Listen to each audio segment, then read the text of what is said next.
আসসালামু আলাইকুম সবাইকে। রাজ এগ্রোর পক্ষ থেকে সবাইকে শুভেচ্ছা এবং স্বাগতম জানাচ্ছি। আজকের এই ভিডিওর মাধ্যমে আমি সবাইকে জানিয়ে দিব কিভাবে মুরগির বাচ্চা বোর্ডিং করতে হয় এবং সঠিকভাবে পরিচর্যার মাধ্যমে 100% বাচ্চা জীবিত রাখা যায় এবং ভালো রাখা যায়, সুস্থ রাখা যায়। চলুন শুরু করা যাক। মুরগির বোর্ডিং করতে যে বিষয়টা প্রথমে দরকার সেটা হচ্ছে আপনার পরিবেশ। আপনি কি পরিবেশে, কোন পরিবেশে আপনি বোর্ডিং করছেন, অবশ্যই চেষ্টা করতে হবে প্লাস্টার মেঝের উপরে।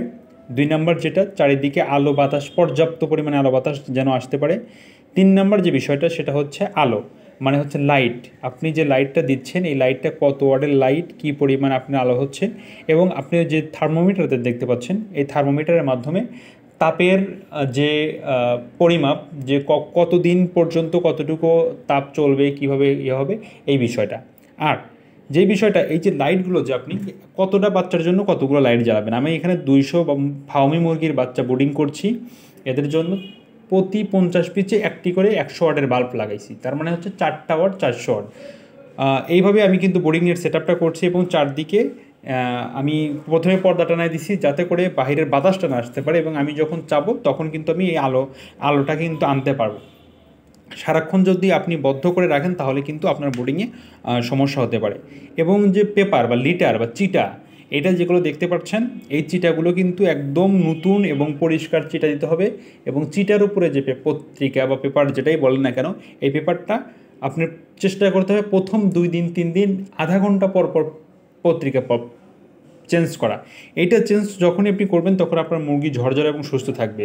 এবং পানির বিষয়টা নিশ্চিত করতে হবে অবশ্যই ছোট পাত্রে আপনি পানির পাত্র দিবেন। আমার কিন্তু এই ছোটো একটা প্রথম ভুলের কারণে কিন্তু 3-4টা বাচ্চা কিন্তু পানির মধ্যে পড়ে গিয়ে মারা গেছে। সো এই বিষয়টা আপনাদেরকে খেয়াল রাখতে হবে এবং ঘন ঘন খাদ্য দিতে হবে। এবং কিছু ঔষধ আছে, প্রথম থেকে 7 দিন পর্যন্ত কিছু ঔষধ, কিছু ভ্যাকসিন আছে, সেটা আপনারা যদি চান পরবর্তী ভিডিওর মাধ্যমে আমি প্রত্যেকটা ঔষধের নাম কিন্তু আমি বলবো এবং লিখে আপনাদেরকে দিব কোন কোম্পানি নিলে ভালো হয় সেটা।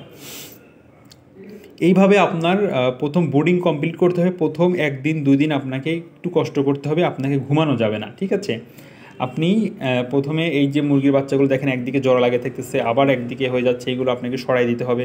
হ্যাঁ, এগুলো একটু নাড়াচাড়া না করলে কিন্তু আপনার মুরগির বাচ্চাগুলো অসুস্থ হয়ে যাবে। আর ঘন ঘন পানি পরিবর্তন করবেন, পরিষ্কার পানি দিবেন, পানির সাথে স্যালাইন, পানির সাথে হচ্ছে যে বিষয়গুলো থাকে, হ্যাঁ, রানামক্সি, এই ধরনের যখন আপনি এগুলো করবেন তখন আপনি দেখবেন যে আপনার বাচ্চাগুলো মানে সুস্থ আছে।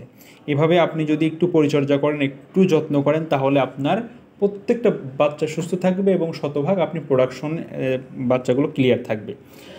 এভাবেই আপনি বোর্ডিংটা কমপ্লিট করবেন। বোর্ডিং খুব বেশি জটিল কিছু না। আপনি 200 মুরগির বাচ্চার জন্য কতটুকু জায়গা লাগবে, 400-র জন্য তার চেয়ে ডবল লাগবে। এভাবেই কিন্তু আপনি প্রথমে একটা বোর্ডিং কমপ্লিট করলে আপনি বোর্ডিং সম্পর্কে আপনার কোনো ভয়ে কোনো কিছুই থাকবে না। আমি আমার ফোন নাম্বার দিয়ে দিব। বোর্ডিং নিয়েও যদি কোনো কিছু জানার থাকে বা কোনো প্রশ্ন থাকে, বোর্ডিংয়ের কোনো সমস্যা হয়ে থাকে, নিঃসন্দেহে আমাকে কল দিতে পারেন। কল দিলে কলের মাধ্যমে আমাকে মেসেজ করে জানাবেন বা আমাকে হচ্ছে কী বলে ওটাকে, কমেন্ট সেকশনে জানাবেন। তাহলে আমি আপনার প্রত্যেকটা কমেন্টে রিপ্লাই দেবো এবং আমি আপনার কমেন্টে আমার ফোন নাম্বারটা আপনাকে দিব। আপনি সেইখান থেকে আমাকে কল দিয়ে সব কিছু জানতে এবং শুনতে পারবেন। খুব কয়দিন আপনি হচ্ছে বোর্ডিং করবেন, এখন প্রশ্ন হচ্ছে কয়দিন বোর্ডিং করবেন। এখন শীতের দিনে একটু বেশি সময় বোর্ডিং করতে হবে, 7 থেকে 8 দিন আপনাকে বোর্ডিং করতে হবে। এই বোর্ডিংটা করলে আপনি যত বোর্ডিং করবেন সুন্দরভাবে, তত বেশি আপনার বাচ্চাগুলো ভালো থাকবে এবং সুস্থ থাকবে। এ পর্যন্তই আজকের ভিডিও। অবশ্যই আমার চ্যানেলটা সাবস্ক্রাইব করে রাখবেন। ধন্যবাদ সবাইকে। আসসালামু আলাইকুম।